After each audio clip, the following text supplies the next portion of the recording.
make sense at all. Assalamualaikum warahmatullahi wabarakatuh. Perkenalkan, nama saya Doni Ardianto, NPM 2020 01 535, program studi bimbingan konseling. Di sini saya akan mempraktekkan metode pembelajaran student center learning. Jangan lupa tonton videonya ya. Assalamualaikum warahmatullahi wabarakatuh. Sebelum memulai pelajaran hari ini, marilah kita berdoa bersama-sama. Mas Rofi, silahkan dipimpin doanya. Baiklah. Amin. Sebelumnya, apakah semuanya hadir? Alhamdulillah hadir semua ya. Semoga kita selalu diberi nikmat sehat oleh Allah Subhanahu wa Ta'ala. Amin. Insya Allah Bapak akan mendampingi kalian belajar pendidikan agama Islam kelas 8 semester 2.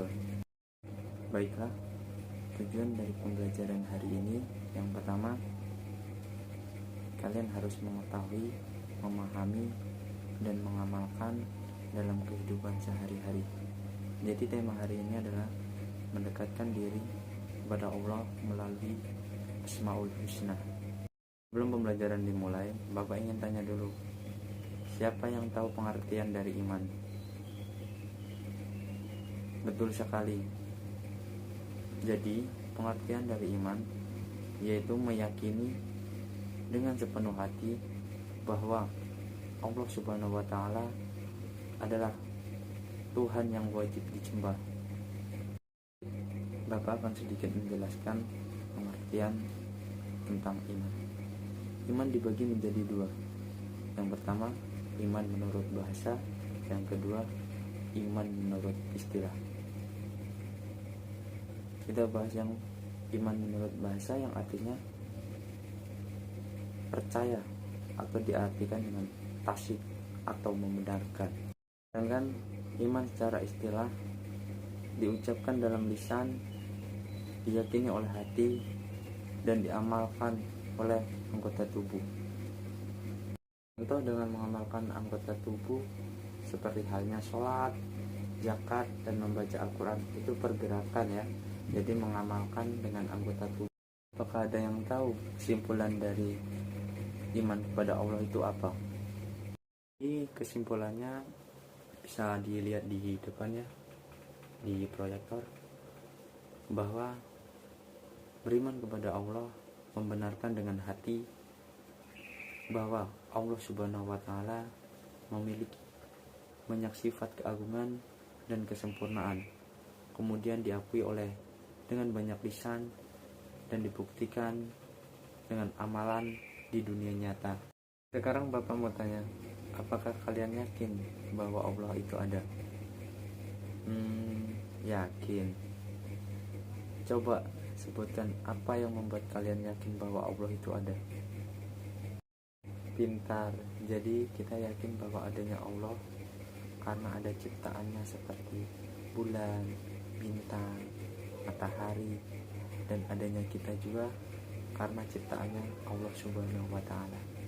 Selanjutnya, pembelajaran hari ini, bagaimana cara agar kita bisa mendekatkan diri kepada Allah Subhanahu wa Ta'ala meskipun kita meyakini bahwa Allah itu Tuhan kita dan kita tidak akan menyembah Tuhan selain Allah. Tapi bagaimana cara agar kita meyakini ataupun mendekatkan diri kepada Allah Subhanahu wa Ta'ala? Mau nanya lagi, apakah di sini ada yang merasa sudah dekat dengan Allah Subhanahu wa Ta'ala? Wah, hebat, sudah banyak sekali ya. Di Allah memperkenalkan dirinya itu dengan Asmaul Husna. Ada yang sudah tahu apa arti Asmaul Husna? Belum ya? Jadi Asma itu artinya adalah nama, dan sedangkan Husna itu adalah baik atau indah. Jadi Asmaul Husna itu artinya nama-nama Allah yang indah atau baik. Jadi pembahasan kita hari ini yang akan kita bahas di kelas 8 semester 2 ini adalah 4 Asmaul Husna. Yang pertama ada Al-Alim, dan yang kedua ada Al-Khabir, dan yang ketiga ada Asy-Syami, dan yang keempat ada Al-Basyir.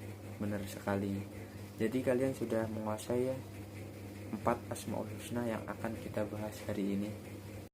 Yang pertama yang akan kita bahas yaitu Al-Alim.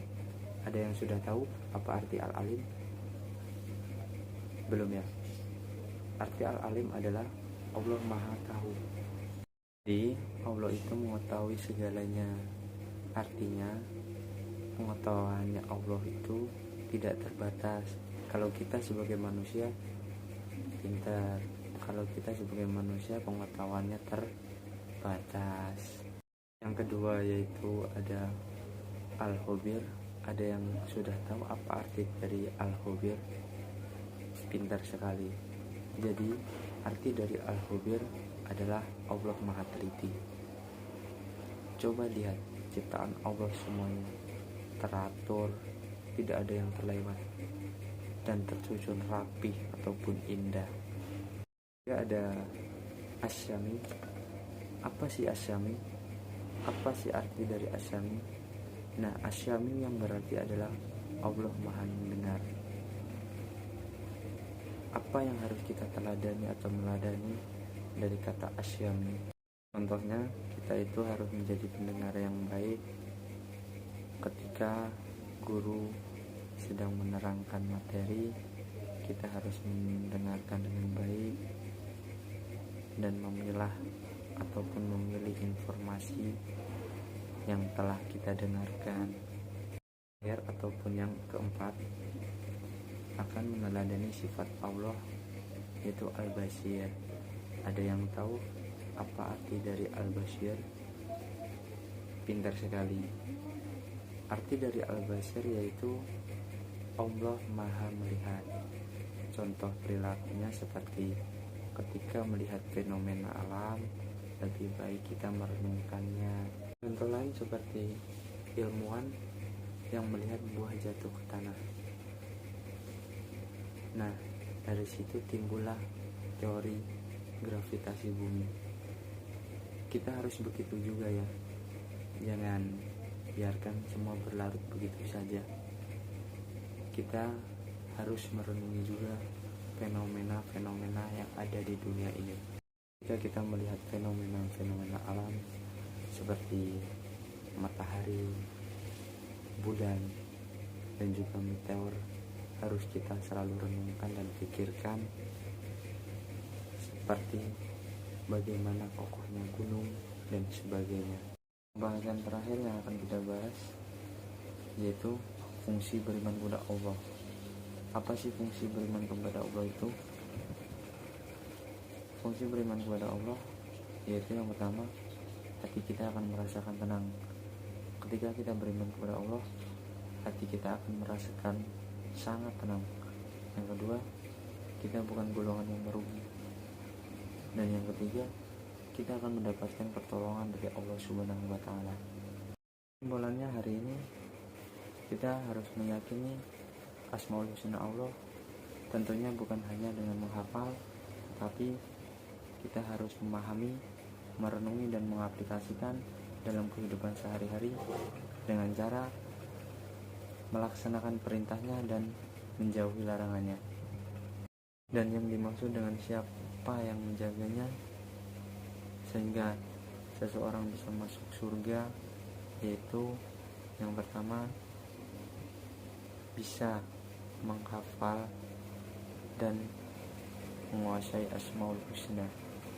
Yang kedua, memahami makna dan kandungan yang ada di dalamnya. Dan yang ketiga, bisa menerapkan, mengaktualisasikan atau mengimplementasikan ajaran atau nilai yang ada di dalamnya dalam kehidupan sehari-hari. Kemudian yang terakhir, Bapak akan mengevaluasi materi-materi yang telah kita pelajari hari ini. Nah, silakan dicatat ya. Jika sudah diisi, silakan dikumpulkan kepada guru PAI. Yang pertama yaitu, apa sih yang dimaksud dengan al-khubir? Berikan contoh minimal 3 ya. Yang kedua, apa sih yang dimaksud dengan al-alim?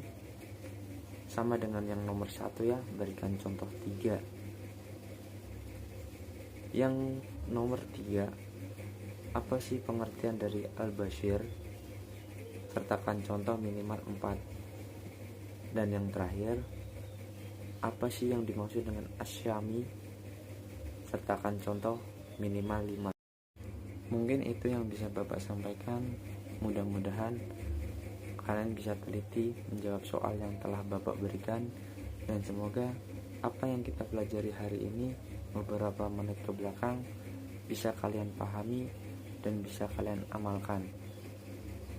Mungkin cukup materi yang Bapak sampaikan hari ini. Bapak mohon maaf jika banyak kekurangan. Bapak tutup dengan bacaan hamdalah. Alhamdulillahirrahmanirrahim. Assalamualaikum warahmatullahi wabarakatuh.